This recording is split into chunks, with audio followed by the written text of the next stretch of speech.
అఖిల భారత పద్మశాలి సంఘం భవనంలో ఈ కార్యక్రమాన్ని ఏర్పాటు చేయడం నిజంగా ఇది వేరే చోట పెడితే నేను రాకపోతుండేనేమో, పద్మశాలి భవనం కాబట్టి వచ్చిన. ఎందుకంటే అన్ని కుల సంఘాల కార్యాలయాల్లో ఇటువంటి మీటింగులు జరగాలి. పద్మశాలి భవనానికి అందరం పోవాలి, కుర్మ భవనానికి అందరం పోవాలి, యాదవ్ భవనానికి అందరం పోవాలి, మున్నూరుకా భవనానికి అందరం పోవాలి. మనమంతా కూడా పరస్పరం ఈ భవన్ల పొంటి తిరుగుతూ ఉంటే ఇప్పటిదాకా చాలా మందికి ఉండే వీళ్ళ తానికి వాళ్ళు ఓరు, వాళ్ళ తానికి వీళ్ళు ఓరు అని అనుకునేది. కానీ ఇప్పుడు తెలంగాణ రాష్ట్రంలో మిగిలిపోయినటువంటి ఒకే ఒక్క ఉద్యమం బీసీ ఉద్యమం ఒకటే. అన్ని అయిపోయినాయి, ఇక అన్ని ఉద్యమాలు అయిపోయినాయి, ఒక బీసీ ఉద్యమమే మిగిలింది. ఇక్కడ మనకు తెలియకుండానే మనమేం కేవలం రాజ్యాధికారం అనేటువంటి అంశంలో మనం ఉన్నాం. కానీ మీరు ఒకటి బాగా గమనించారో లేదో, హైదరాబాద్ నగరాన్ని ఆ రోజు మన నిజాం రాజులు, ఆ తర్వాత మొదలు వీళ్ళందరూ కలిసి నిర్మించారు. వాళ్ళ పరిపాలన అయిపోయిన తర్వాత కమ్మలు సైబరాబాద్ నిర్మించారు. ఖమ్మోళ్ళు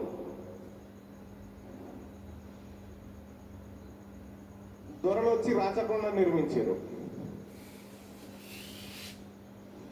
రాచకొండ అయిపోయింది, సైబరాబాద్ ఖమ్మోళ్ళు నిర్మించారు. ఇప్పుడు కొత్తగూడి ముచ్చేట్లు వస్తుంది. మళ్ళా ఇప్పుడు కొంచెం డెప్త్ పోతే మీకు అర్థమవుతుంది ఏం నిర్మాణాలు జరుగుతూ ఉన్నాయి వీటి చుట్టూ, వాటి ఆకాంక్షలు ఏంటి, ఆ నగరాలను చూస్తే మనకి ఏం గుర్తొస్తుంది అనేది మనం అర్థం చేసుకోవాల్సినటువంటి అంశం. సరే, వాటిని ఎందుకోసం నిర్మిస్తారు ఏం కథ అనేది తర్వాత మాట్లాడుకుందాం, తర్వాత చర్చించుకుందాం. కానీ ఇవాళ ఇంత పెద్ద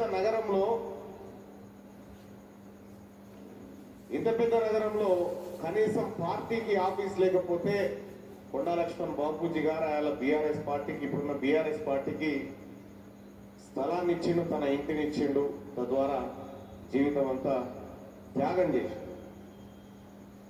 ఇవాళ ఆయన అంతరాత్మ ప్రతీక అయినటువంటి ఈ భవనంలో నేను మాట్లాడడం నిజంగా అదృష్టంగా భావిస్తా ఉన్నా.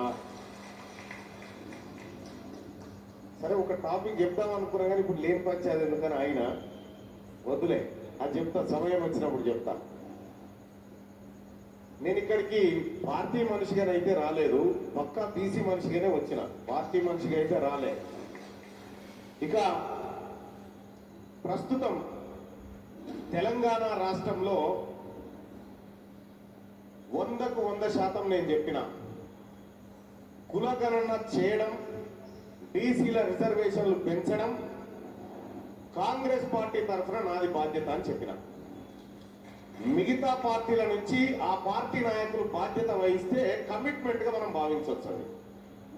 కానీ కేవలం బీసీలను చూపెట్టి మేము పదవులు వాడుకుంటే మమ్మల్ని మించిన దుర్మార్గులు లేడు. ఇవాళ నేను అధికార పక్షంలో ఉన్నప్పటికీ కూడా నా వాదం బీసీ వాదమే అని చెప్తా ఉన్నా, నా ఆలోచన బీసీ ఆలోచన అని చెప్తా ఉన్నా, పదే పదే చెప్తా ఉన్నా. ఈ మాట చెప్పిన తర్వాత చాలా ఏళ్ళు చాలా మంది మన బీసీ నాయకుల దిక్కు చూసినాయి, మీరు చెప్పరా ఈ మాట అని, వాళ్ళ దిక్కు చూసినాయి. కానీ వాళ్ళు చెప్పే పరిస్థితులు లేరు. ఇవాళ అనివార్యంగా కేసీఆర్ గారు వాళ్ళ పార్టీ నాయకులకు చెప్పిండు, బీసీలంతా కూర్చొని సమావేశం పెట్టుకోరాదులు మన పార్టీలా అని ఆయన చెప్పిండు. ఇటు Bharatiya Janata party RSS okay కులగణన చేస్తే ఇబ్బంది ఏం లేదనేటువంటి మాట ఆర్ఎస్ఎస్ మాట్లాడుతూ ఉంది. కానీ ఆ పార్టీలో ఉన్నటువంటి అధ్యక్షులు మేము కులగణనకు ఓకే అని ఇప్పటిదాకా స్టేట్మెంట్ వచ్చిందా? రాలే, స్టేట్మెంట్ రాలే. ఇప్పుడు తీన్మార్ మల్లన్న చెప్పినట్టుగా నాది జిమ్మేదారి అని ఈటెల రాజేంద్రన్న చెప్పలేడు. ఎందుకంటే తీన్మార్ మల్లన్నకు బీసీల ప్రయోజనాలకే నాకు ఈ పదవులు ఇవన్నీ పెద్ద ఐ డోంట్ కేర్, నాకు పెద్ద లెక్క కూడా కాదు, నేను పెద్దగా వాటిని పట్టుకొని ఊరేయటం అంతకంటే కాదు. ఇవాళ 10% ఈడబ్ల్యూఎస్ కోట అమలు చేస్తూ ఈ పద్మశాలి బిడ్డల్ది, ఈ ముదిరాజు బిడ్డల్ది, ఈ గౌడ బిడ్డల్ది, ఈ బీసీఏ బిడ్డల్ది అందరి నోటికాడు దుక్కెత్తుకపోయి ఇప్పుడు వాళ్ళకి పంచి పెడతా ఉన్నారు. ఇక్కడ రెడ్డోల పిల్లగానికి 250 మార్కులు వచ్చిన సీట్ వస్తుంది, మన బిడ్డలకు 300 మార్కులు వచ్చిన సీట్ వస్తలేదు. దొంగతనంగా ఎత్తుకపోయి ఎవరి సొమ్ము ఎవరు తిని బతా ఉన్నాడు. ఇలా ఎవరి సొమ్ము మీద ఒక ఆయన అంటాడు బీసీలను ఆదుకుంటా, నువ్వేం ఆదుకునే లొడపీసు, నువ్వు ఆదుకునేదేమి లేదు. బీసీలకు ఆ దమ్ము లేదా? ఎవరి సొమ్ముతో ఏం నడుస్తా ఉంది తెలంగాణ రాష్ట్రంలో? 2,91,000 కోట్ల బడ్జెట్ లో 9,000 కోట్లు పెట్టరు, ఇచ్చేదంటే 9,000 కోట్లట. నేను ఒక మాట చెప్పినారే, మీరైతే బీసీలకు ఏం చేస్తారో తెలియదు, ఏమి ఇవ్వమంటే ఇస్తలేరుగా, మేము ఎంత కట్టామో అప్పు చెప్పుర్రా భయ చెప్తా, అప్పు ఎంత బాకినమో అని చెప్పని చెప్పి అడిగిన. ఇక్కడ మొన్న అమృత్ స్కీమ్ టెండర్లు అయినాయా? అమృత్ స్కీమ్ టెండర్లు అయితే 3,561 కోట్ల రూపాయలు పెట్టిరు. పెడితే పంచుకుంది ఒకటి పొంగులేటి శ్రీనివాస్ రెడ్డి పంచుకుడు, అందులోటి 1,100 కోట్లు, ఇంకోటి మెగా కృష్ణ రెడ్డి, ఇంకో రెడ్డి, ముగ్గురు పంచుకురు 3,000 చిల్లర కోట్లు. ఆ ఎక్కడి నుంచే ఆ పైసల కథ ఏంటంటే మన బీసీల నెత్తి మీద 1,924 రూపాయలు 26 పైసలు చొప్పున అప్పు చేసి పంచుకురు. వాళ్ళు ఎవరు కట్టాలంటే మనమే కట్టాలి. పంచుకుంది వాళ్ళు. బీసీ కాంట్రాక్టర్ లేడు, బీసీ ఎవరు బీసీలకు సంబంధించిన పరిపాలకులు లేడు, ఎవరు లేడు. కేవలం పంచక తింటందుకు ఇలా తెలంగాణ రాష్ట్రంలో సంపదనంతా పంచక సంతోషపడి కూర్చోండి. పంచక తినడం కోసం తెలంగాణ రాష్ట్రంలో దొంగల ముఠా తయారైపోయింది. ఏమంటారు, మన సర్కార్ బడిలో చదివేటువంటి మన బీసీ బిడ్డలు, మన ఎస్సీ బిడ్డలు, మన ఎస్టీ బిడ్డలు సర్కార్ బడిలో చదివితే ఇక్కడ విద్యా బడ్జెట్ మొన్న ఎస్ఎల్బీసీకి 4,000 కోట్ల రూపాయలు అంచనా పెంచారు. ఎందుకంటే అది పూర్తి కావడానికి ఇంత అయితేనే సరిపోతుందని. మన హాస్టల్ పిల్లగాళ్ళకు మెస్ ఛార్జీలు పెంచిరా. 37 రూపాయలలో 3 పూటలు తింటారా? ఎవడన్నా 37 రూపాయలలో 3 పూటలు తింటారా? మీ పిల్లలు తింటుర్రా? మన పిల్లలకు స్కాలర్షిప్స్ ఇచ్చే కాడ అంచనాలు పెరిగాయి, మన పిల్లలకు మంచి దవాఖాన కట్టే కాడ అంచనాలు పెరిగాయి, మన జీవితాలు మార్చే కాడ అంచనాలు పెరిగాయి. కానీ కాంట్రాక్టర్లు పంచకట్టిన కాడ మాత్రం అంచనాలు పెరిగి ఇలా 670 కోట్లతో కావాల్సిన సెక్రటేరియట్ 1,100 కోట్లతో అయిపోయింది. ఈ అంచనాలు పెంచి పంచుకునేటువంటి దోపిడీ దొంగల కార్యక్రమం. ఈ దోపిడీ, మీ అణిచివేత, మీ అరాచకాలన్నీ రికార్డ్ అయినాయి కాబట్టి ఈ అరాచకాన్ని సహించలేకనే ఇలా బీసీ సమాజం అంతా గొంతెత్తుతా ఉంది. నా వాటా ఏందో నాకు కావాలని చెప్పి నినదిస్తా ఉంది ఇలా బీసీ సమాజం అంతా. మన బీసీలో కూడా మనకు ప్రేమ జాలి ఎక్కువ, దయగల గుణం బీసీలది. ఎట్లా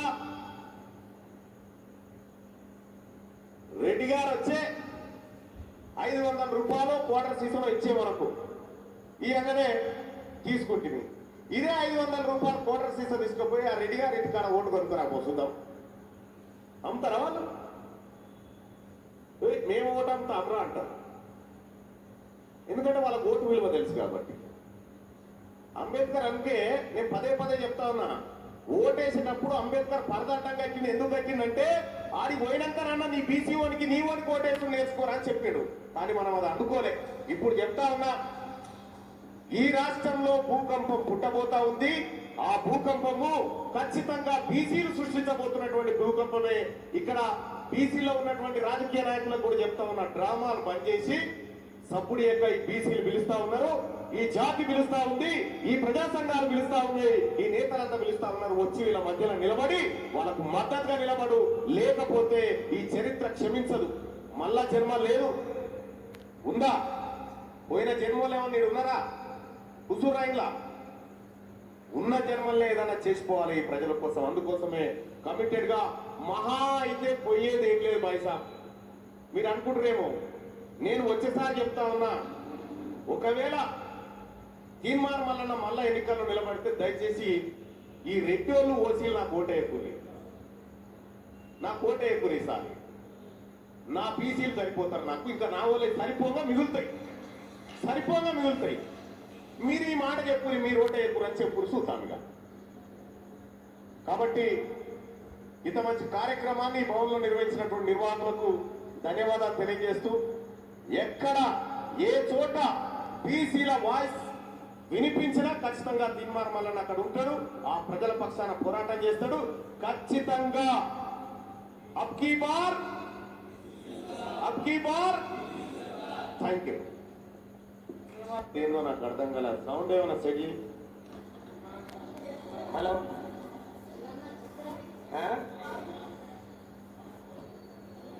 మనకే వినిపిస్తలేదు అది.